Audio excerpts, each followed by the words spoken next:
जब जब भारत में किसी महान कलाकार ने अपनी आंखें बंद की हैं, तब तब भारत में एक युग का अंत हुआ है।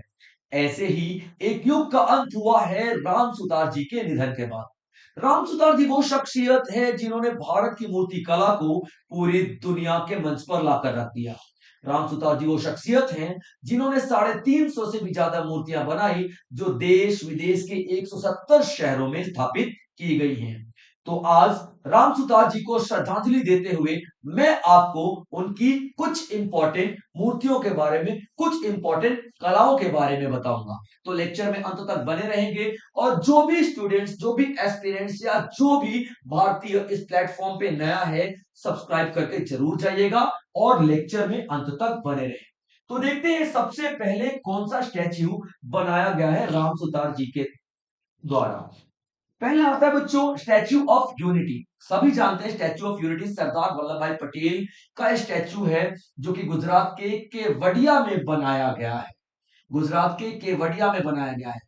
और स्टैच्यू ऑफ यूनिटी क्यों कहा जाता है? क्योंकि जब भारत आजाद हुआ था तो 565 रियासतें थी जो भारत से अलग होकर अपना राष्ट्र बनाना चाहती थी, लेकिन सरदार वल्लभ भाई पटेल ने 565 रियासतों को एकता के सूत्र में बांध करके भारत में शामिल कर दिया। यानी कि आज अगर भारत एक है तो सरदार वल्लभ भाई पटेल की ही वजह से। इसीलिए इस स्टैच्यू को या सरदार वल्लभ भाई पटेल की प्रतिमा को स्टैच्यू ऑफ यूनिटी कहा जाता है, यानी एकता की मूर्ति कहा जाता है, एकता की प्रतिमा कहा जाता है। केवड़िया में बनाया गया है गुजरात की। और किस आइलैंड पे बनाया गया है? तो एक साधु बेट आइलैंड है, साधु बेट आइलैंड है बच्चों, साधु बेट आइलैंड है, वहां पर बनाया गया है। और केवड़िया में लोकेटेड है गुजरात में। केवड़िया का नाम बदलकर अभी एकता नगर कर दिया गया है, एकता नगर कर दिया गया है, याद रखना। ये जो स्टैच्यू बनाया गया है सरदार वल्लभ भाई पटेल का 182 मीटर ऊंचा है, दुनिया का सबसे टॉलेस्ट स्टैच्यू है।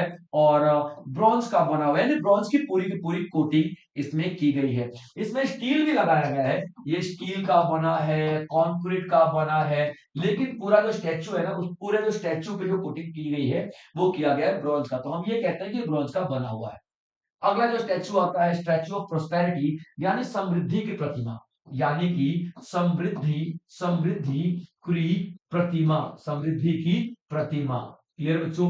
अब समृद्धि की प्रतिमा क्या है, ये किसको डेडिकेटेड है? जिस तरीके से statue of unity Sardar Vallabh भाई पटेल के लिए है, वैसे स्टैच्यू ऑफ प्रोस्पेरिटी किंगू कैंपेगौड़ा के लिए है। उनका नाम क्या था?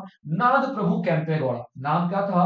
नाद प्रभु, नाद प्रभु, नाद प्रभु कैंपेगौड़ा। ठीक है बच्चों, कैंपेगौड़ा। अब ये कौन थे? ये वो थे जिन्होंने बैंगलोर शहर बसाया था, जिन्होंने बैंगलोर शहर बसाया था, जिसे आज के डेट में आप लोग बेंगलुरु कहते हो। ठीक है बच्चों, यहाँ पे उन्होंने 1000 से भी ज्यादा ताल तलैये बनाए थे, रोड बनवाए थे, पार्क बनवाए थे, सब कुछ बनवाया था। तो बेंगलोर शहर के जनक इन्हें ही कहा जाता है, नाद प्रभु कैंपेगौड़ा को। तो ये नाद प्रभु कैंपेगौड़ा का ही स्टैच्यू है, जिसे हम लोग स्टैच्यू ऑफ प्रोस्पेरिटी कहते हैं। अब ये कहां पे बनाया गया है? तो बैंगलोर इंटरनेशनल एयरपोर्ट पर बनाया गया है। लेकिन बैंगलोर इंटरनेशनल एयरपोर्ट का नाम बदल के क्या कर दिया गया है? कैंपेगौड़ा इंटरनेशनल एयरपोर्ट कर दिया गया है, याद रखना। क्या किया गया है? कैंपेगौड़ा, ठीक है, कैंपेगौड़ा, कैंपेगौड़ा इंटरनेशनल एयरपोर्ट कर दिया गया है। Clear point? और क्यों कर दिया गया है, जैसा कि मैं आप सबको बता ही चुका हूं, क्योंकि बैंगलोर इन्होंने ही बनवाया था। तो नाद प्रभु कैंपेगौड़ा का स्टैच्यू है, जिसको हम लोग स्टैच्यू ऑफ प्रोस्पेरिटी के नाम से जानते हैं। क्लियर बच्चों? याद रखना। डेडिकेटेड तो मैं आपको बता चुका हूं, कैंपेगौड़ा इंटरनेशनल एयरपोर्ट कर दिया गया, ये भी बता चुका हूं। 108 फीट की मूर्ति है, ब्रॉन्ज की बनी हुई है, और इस मूर्ति ने एक वर्ल्ड रिकॉर्ड भी स्थापित किया है।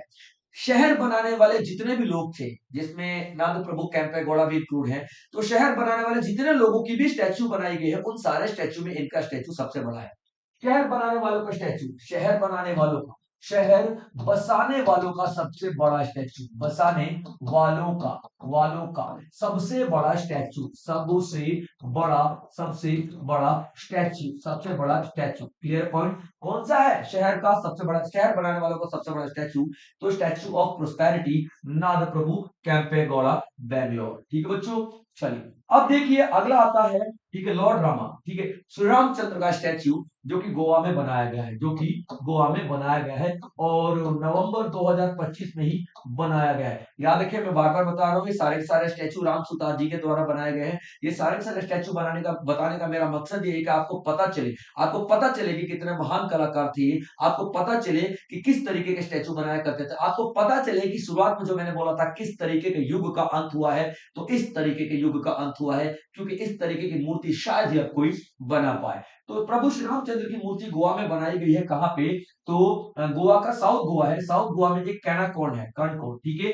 देखिए कर्णकोण, हम इसको क्या बोलते हैं, कर्णकोण बोल दीजिए या फिर हम लोग कैनाकोण, ठीक है, कैनाकोण बोल दीजिए, ये अलग अलग नाम से हम लोग जानते हैं। तो कैनाकोना जो साउथ गोवा का एक जगह है, वहां पे एक मठ है, वहां पे एक क्या है, मठ है, ठीक है बच्चों, वहां पे एक मठ है। मठ वही जहाँ पे साधु लोग रहते हैं, जो साधुओं के रहने की जो जगह होती है उसको मठ बोलते हैं ना हम लोग, ठीक है, मठ है। उस मठ का नाम क्या है, गोकर्ण, मठ का नाम क्या है, गोकर्ण, ठीक है बच्चों, गोकर्ण पर्त गली, गोकर्ण पर्त गली जीवोत्तम, क्या नाम है, जीवोत्तम मठ, ठीक है बच्चों, याद रखना।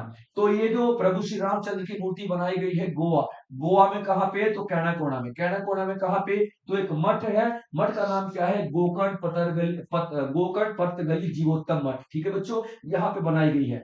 77 फीट ऊंची मूर्ति है और इसे खुद पीएम नरेंद्र मोदी ने अनवील किया है, यानी अनावरण किया है।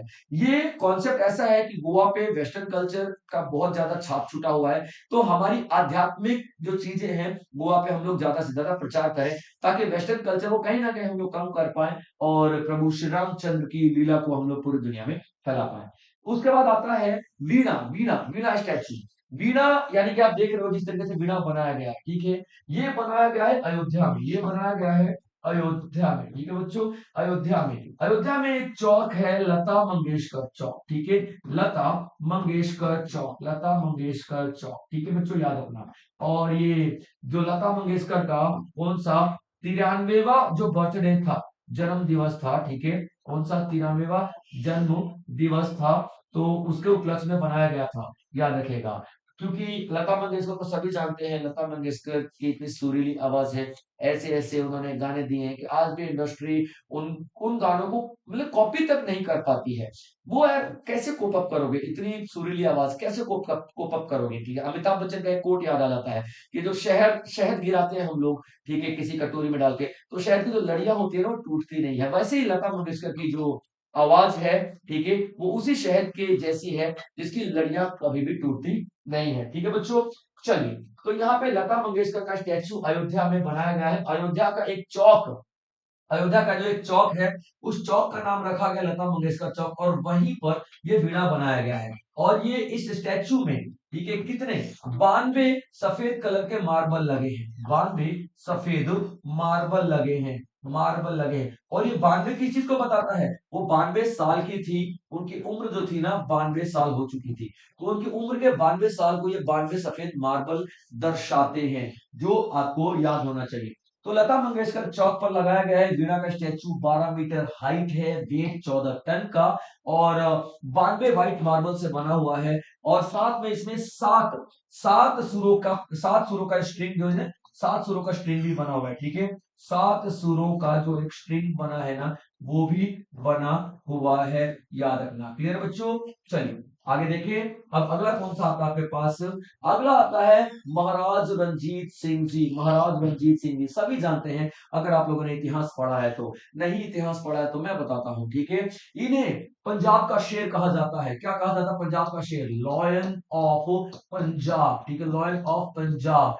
इन्होंने सिख अंपायर की नींव रखी थी, सिख अंपायर की, ठीक है बच्चों, सिख अंपायर की यानी सिख साम्राज्य की नींव रखी थी इन्होंने। इनको इनकी मिलिट्री स्किल्स के लिए जाना जाता है, इनको इनकी मिलिट्री स्किल्स के लिए जाना जाता है। यानी कि ये इतने कुशल योद्धा थे कि अंग्रेजों के नाक में दम करके रख दिया था, दुश्मनों को नाक में दम करके रख दिया था इन्होंने।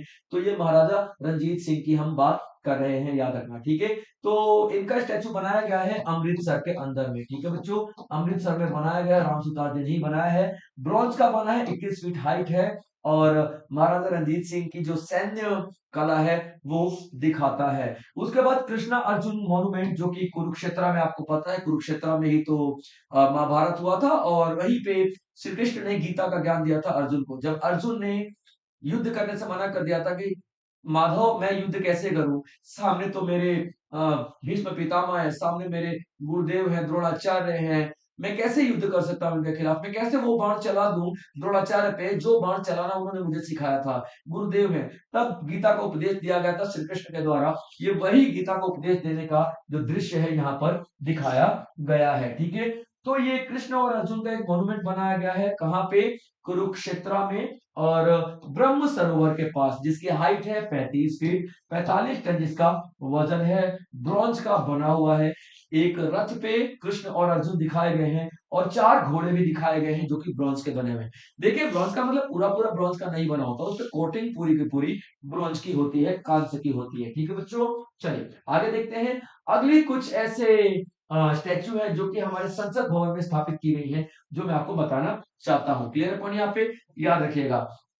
तो यहाँ पे संसद भवन में छत्रपति शिवाजी की ये इक्वेस्ट्रियन स्टैचू बनाया गया। इक्वेस्ट्रियन का मतलब क्या होता है, घोड़े पर सवार, ठीक है, घोड़े पर सवार, घोड़े पर सवार स्टैचू को हम लोग क्या बोलते हैं, इक्वेस्ट्रियन स्टैचू बोलते हैं। हमारे दिल्ली के पार्लियामेंट में स्थापित किया गया है, और ब्रॉन्ज का स्टैचू है, 21 फीट इसकी हाइट है, और शिवाजी महाराज को दिखाया गया है घोड़े पे सवार। यहीं पे यानी कि हमारे संसद भवन में ही, और यानी कि पार्लियामेंट के अंदर ही गांधी जी का भी स्टैचू दिखाया गया है, और सीटिंग पोस्टर में दिखाया गया है, यौगिक पोस्टर में दिखाया गया है कि ये मेडिटेशन करते हुए दिखाया गया है यहाँ पे। तो गांधी जी का जो मूर्ति है ये भी ब्रॉन्ज की बनी हुई है, 16 फीट इसकी हाइट है, मेडिटेशन पोस्टर में है। और गांधी जी आपको पता है किस चीज का मैसेज देते हैं, अहिंसा का मैसेज दे रहे हैं गांधी जी यहाँ पे, और नॉन वायलेंस का मैसेज दे रहे हैं। उसके बाद आगे संसद भवन में ही जवाहरलाल नेहरू का स्टैचू लगा हुआ है, ब्रॉन्ज का बना है, 18 फीट ऊंचाई है। और ये नेहरू जी की मूर्ति हमको क्या बताती है, हमको बताती है कि किस तरीके से भारत का लोकतंत्र बना, किस तरीके से डेमोक्रेसी बनी। We are the largest democracy of the world, हम दुनिया के सबसे बड़े लोकतंत्र हैं, ये इस मूर्ति के द्वारा बताया गया है। उसके बाद हमारे भारत के सबसे पहले एजुकेशन मिनिस्टर मौलाना अबुल कलाम आजाद का स्टैचू भी यही बनवाया गया है, संसद भवन में ही बनवाया गया है। तो संसद भवन में सारे सारे स्टैचू बनवाए गए हैं, और ब्रॉन्ज का है, 18 फीट हाइट है। हमारे पहले एजुकेशन मिनिस्टर हैं मौलाना अबुल कलाम आजाद। तो ये जो स्टैचू है उनका हमारे भारत के एजुकेशन को डिनोट करता है, एजुकेशन को दिखाता है। सारी की सारी मूर्तियां दोस्तों बहुत ही ज्यादा इंपॉर्टेंट है। इसके अलावा बहुत सारे उन्होंने मूर्तियां बनाई, जैसे छत्रपति शिवाजी को और भी बहुत सारी मूर्तियां बनाई हैं। भीमराव अंबेडकर अंबेडकर की बहुत सारी मूर्तियां उन्होंने बनाई है, ठीक है बच्चों। चलिए तो मैं आपको करा चुका था। तो आज के लिए बच्चों इतना ही है, और इसी तरीके के बेहतरीन लेक्चर्स के लिए आप तैयारी टाइम के ऑफिशियल यूट्यूब चैनल पे बने रहें, सब्सक्राइब करके बेल आइकन जरूर हिट कर लें। इस तरीके के बेहतरीन लेक्चर्स में आपके लिए लेकर के आता रहूंगा। तब तक आप लोग अपना ध्यान रखिएगा बच्चों। जय हिंद।